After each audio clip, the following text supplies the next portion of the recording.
السلام علیکم ورحمۃ اللہ وبرکاتہ۔ بسم اللہ الرحمن الرحیم۔ ناظرین، آج کا ایمان افروز اور دل کو رلا دینے والا موضوع رسول اللہ صلی اللہ علیہ وسلم کی حیات طیبہ کے آخری ایام یعنی رفیق اعلیٰ کی جانب سفر۔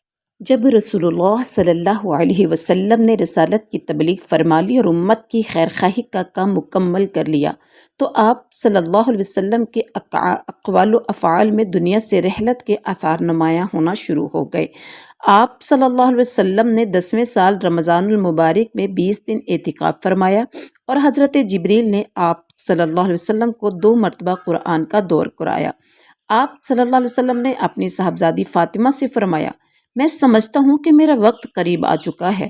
حضرت معاذ رضی اللہ عنہ کو یمن رخصت کیا تو انہیں وصیت کے بعد فرمایا، اے معاذ، غالباً میرے اس سال کے بعد تم مجھ سے ملاقات نہ کر سکو گے اور میری اس مسجد اور میری قبر کے پاس سے گزرو گے۔ یہ سن کر حضرت معاذ رضی اللہ عنہ رسول اللہ صلی اللہ علیہ وسلم کی جدائی میں رونے لگے۔ آپ نے حجۃ الوداع میں بھی کئی مرتبہ کہا، غالباً میں تم لوگوں سے اپنے اس سال کے بعد نہ مل سکوں گا، غالباً میں اپنے اس سال کے بعد حج نہ کر سکوں گا۔ اسی طرح آپ صلی اللہ علیہ وسلم نے جب الیوم اکملت لکم دینکم واتممت علیکم نعمتی ورضیت لکم الاسلام دینا اور سورۃ النصر اذا جاء نصر اللہ والفتح ورأیت الناس يدخلون فی دین اللہ افواجا وسبح بحمد ربک واستغفر انہ کان توابا، ان دونوں کا نزول ہوا۔ اس بات کا پیغام تھا کہ آپ دنیا میں اپنی مہم سے فارغ ہو چکے ہیں اور اسی وجہ سے اس حج کا نام حجۃ الوداع رکھا گیا، کیونکہ آپ نے اپنے رب سبحانہ و تعالیٰ کی طرف منتقل ہونے کے لیے لوگوں کو الوداع کہا۔ سفر کے شروع میں 11 ہجری میں آپ صلی اللہ علیہ وسلم احد تشریف لے گئے اور شہداء کے لیے اس طرح دعا کی گویا زندوں اور مردوں سے رخصت ہو رہے ہیں۔ پھر واپس آ کر منبر پر فروکش ہوئے اور فرمایا، میں تمہارا پیشرو ہوں اور تم پر گواہ ہوں، میں واللہ اس وقت اپنا حوض دیکھ رہا ہوں، مجھے زمین یا زمین کے خزانوں کی کنجیاں دی گئی ہیں، واللہ مجھے تم پر یہ خوف نہیں کہ تم میرے بعد شرک کرو گے، بلکہ اس کا اندیشہ ہے کہ دنیا میں ایک دوسرے سے آگے نکلنے کی دوڑ میں لگ جاؤ گے۔ ماہ سفر کے آخر میں آپ صلی اللہ علیہ وسلم رات کے وقت بقیع غرقد تشریف لے گئے اور اہل بقیع کے لیے دعائے مغفرت کی اور فرمایا، ہم بھی تم سے آن ملنے والے ہیں۔ ماہ سفر کے آخری 2 شنبہ کو رسول اللہ صلی اللہ علیہ وسلم ایک جنازے میں بقیع میں تشریف لے گئے۔ حضرت عائشہ رضی اللہ تعالی عنہا فرماتی ہیں کہ آپ بقیع سے واپس تشریف لائے تو میں اپنے سر میں درد محسوس کر رہی تھی اور یہ کہہ رہی تھی، واہ راسا واہ راسا، ہائے میرا سر درد۔ آپ نے فرمایا، میں واللہ اے عائشہ، ہائے میرا سر، واہ راسا یعنی عائشہ یہ میرا بھی سر درد ہو رہا ہے۔ یہ آپ کی بیماری کی ابتدا تھی۔ آپ اس کے باوجود باری باری سب عورتوں کے پاس دن گزارتے رہے، یہاں تک کہ مرض سخت ہو گیا۔ اس وقت آپ میمونہ رضی اللہ عنہا کے گھر میں تھے اور پوچھ رہے تھے کہ میں کل کہاں رہوں گا، میں کل کہاں رہوں گا۔ مقصود حضرت عائشہ رضی اللہ عنہا کی باری تھی۔ ازواج مطہرات سمجھ گئیں اور انہوں نے اجازت دے دی کہ آپ جہاں چاہیں رہیں یا رسول اللہ صلی اللہ علیہ وسلم۔ تو حضرت فضل بن عباس اور علی بن ابی طالب رضی اللہ عنہما کے درمیان آپ صلی اللہ علیہ وسلم ٹیک لگا کر دونوں پاؤں گھسیٹتے ہوئے زمین پر نکلے اور حضرت عائشہ کے گھر میں منتقل ہو گئے۔ حضرت عائشہ رضی اللہ تعالی عنہا فرماتی ہیں کہ جب آپ میرے گھر تشریف لائے اور بیماری نے زور پکڑا تو آپ صلی اللہ علیہ وسلم نے فرمایا، مجھ پر 7 مشکیزیں پانی ڈالو جن کا بندھن نہ کھولا گیا ہو تاکہ میں لوگوں کو وصیت کروں۔ تو آپ صلی اللہ علیہ وسلم کو حضرت حفصہ رضی اللہ عنہا کی ایک لگن میں بٹھا کر ان مشکیزوں سے پانی ڈالا گیا، یہاں تک کہ آپ صلی اللہ علیہ وسلم اشارہ فرمانے لگے کہ تم لوگوں نے کام پورا کر دیا۔ پھر آپ لوگوں کی جانب تشریف لے گئے اور انہیں نماز پڑھائی اور خطاب فرمایا۔ اس خطاب میں آپ صلی اللہ علیہ وسلم نے کئی باتوں کا تذکرہ فرمایا اور فرمایا کہ تم سے پہلے جو لوگ تھے وہ اپنے انبیاء اور بزرگوں کی قبروں کو مساجد بنا لیتے تھے، تو تم لوگ قبروں کو مساجد نہ بنانا، میں تمہیں اس سے منع کرتا ہوں۔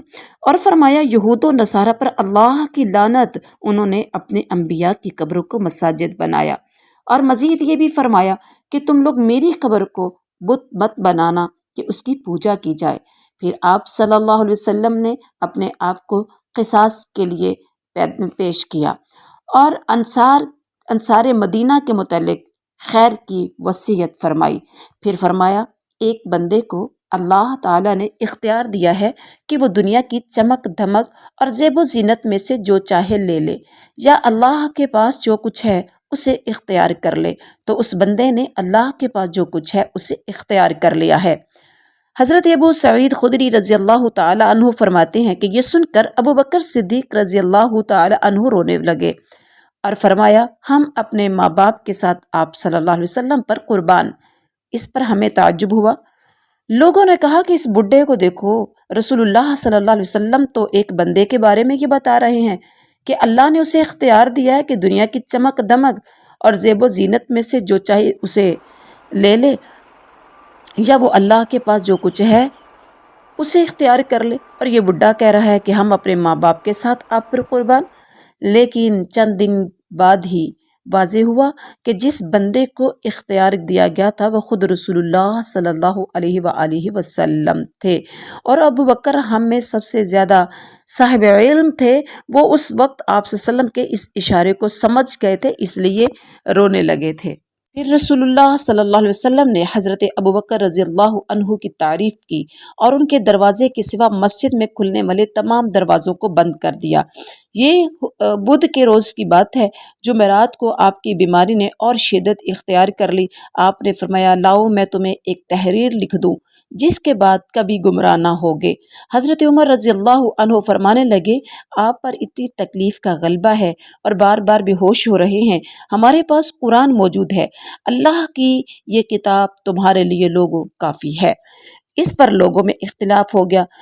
اور جب شور اور اختلاف زیادہ ہوا تو آپ صلی اللہ علیہ وسلم نے فرمایا میرے پاس بیٹھ جاؤ، میرے پاس بیٹھ جاؤ۔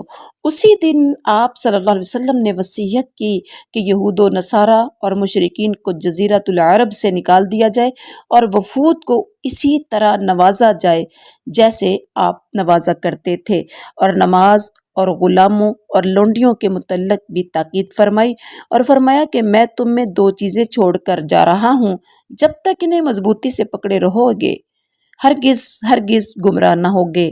نمبر 1 کتاب اللہ، نمبر 2 سنت رسول۔ نبی کریم صلی اللہ علیہ وسلم مرض کی شدت کے باوجود نماز خود پڑھایا کرتے تھے، لیکن اس دن جمعرات کو جب عشاء کا وقت ہوا تو آپ نے لگن میں غسل فرمایا تاکہ مرض میں کچھ تخفیف ہو جائے، پھر اٹھنے لگے تو غشی طاری ہو گئی، پھر افاقہ ہوا تو نماز کرنے لگے، پھر دوبارہ غسل فرمایا لیکن پھر اٹھنے لگے، پھر غشی طاری ہو گئی، پھر تیسری بار غسل فرمایا اور پھر اٹھنے لگے، پھر غشی طاری ہو گئی۔ آخر آپ نے ابو بکر کو کہلا بھیجا کہ وہ لوگوں کو نماز پڑھائیں۔ اس وقت سے بقیہ ایام میں حضرت ابو بکر صدیق رضی اللہ تعالی عنہ نے نماز پڑھائی۔ آپ صلی اللہ علیہ وسلم کی حیات مبارکہ میں ان کی پڑھائی گئی نمازوں کی کل تعداد 17 ہے۔ ہفتہ یا اتوار کو رسول اللہ صلی اللہ علیہ وسلم نے کچھ افاقہ محسوس کیا تو دو آدمیوں کے درمیان ظہر کی نماز کے لیے تشریف لے گئے۔ اس وقت ابو بکر صدیق نماز پڑھا رہے تھے، آپ کو ان کے بائیں جانب بٹھا دیا گیا، تو اب ابو بکر رضی اللہ عنہ رسول اللہ صلی اللہ علیہ وسلم کی اقتداء کر رہے تھے اور لوگ ابو بکر کی اقتداء کر رہے تھے کہ وہی لوگوں کو تکبیر سنا رہے تھے۔ اتوار کے دن نبی کریم صلی اللہ علیہ وسلم نے اپنے غلام آزاد کر دیے، آپ کے پاس 7 دینار تھے، صدقہ کر دیا، ہتھیار مسلمانوں کو ہبہ کر دیا۔ رات آئی تو حضرت عائشہ صدیقہ رضی اللہ عنہا نے اپنا چراغ ایک عورت کے پاس بھیجا اور کہلا بھیجا کہ اپنی کپی سے ہمارے چراغ میں گھی ٹپکا دو۔ آپ صلی اللہ علیہ وسلم کی زرہ ایک یہودی کے پاس 30 سا تقریباً 75 کلو جو کے عوض میں رہن رکھی ہوئی تھی، جب آپ صلی اللہ علیہ وسلم کی وفات کا وقت تھا۔ ناظرین، اسلامک اور ایتھینٹک ویڈیوز دیکھنے، ناظرہ قرآن، قرآنی قاعدہ بات تجوید اور ترجمہ القرآن سیکھنے کے لیے، وہ بھی آسان طریقے سے، ہمارا channel Quran and Islam 36 subscribe, like اور صدقہ جاریہ سمجھتے ہوئے دوسروں کو شیئر کرتے ہیں۔ جزاکم اللہ خیر۔